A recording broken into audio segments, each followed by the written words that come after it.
এমন কিছু ফ্যাক্ট যেটা আপনার অবশ্যই জানা প্রয়োজন। ফ্যাক্ট নাম্বার 1, চায়না এমন একটি দেশ যেখানে আপনি আপনার বন্ধুদের সামনে শো অফ করার জন্য ভাড়া করে গার্লফ্রেন্ডও কিনতে পারবেন। ফ্যাক্ট নাম্বার 2, চায়না এমন একটি দেশ ওখানকার গভর্নমেন্ট যতক্ষণ পর্যন্ত আপনাকে পারমিশন না দেবে ততক্ষণ পর্যন্ত আপনি চাইলেও বাচ্চা নিতে পারবেন না। ওইখানে আপনাকে একটি গভর্নমেন্টের তরফ থেকে একটি সার্টিফিকেট নিতে হবে, তারপর আপনি চাইলেই ওখানে বাচ্চা নিতে পারবেন। ফ্যাক্ট নাম্বার 3, চায়নার লোকেরা এতটাই বেশি নোংরা হয় যে ওইখানে বাচ্চাদের ইউরিন মানে প্রস্রাবের ভিতর ডিম সিদ্ধ করে খাওয়া হয়, আর এটাকে নাকি তারা স্বাস্থ্যের জন্য ভালো মনে করে থাকে। ফ্যাক্ট নাম্বার 4, চায়না পৃথিবীর সবচেয়ে দূষিত দেশগুলোর ভিতরে অন্যতম।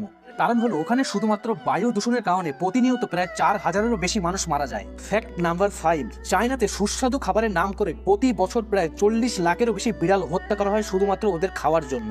ফ্যাক্ট নাম্বার 6, আপনারা জানলে অবাক হবেন বন্ধুরা, চায়নায় এত বেশি আত্মহত্যার ঘটনা ঘটে যে ওইখানে আপনি চাইলে নদী থেকে ডেড বডি তোলার চাকরিও আপনি পেয়ে যেতে পারেন। তো বন্ধুরা, চায়না সম্পর্কে এরকম অজানা ফ্যাক্ট জেনে আপনার কেমন লাগলো কমেন্ট সেকশনে জানাতে কিন্তু মোটেও ভুলবেন না।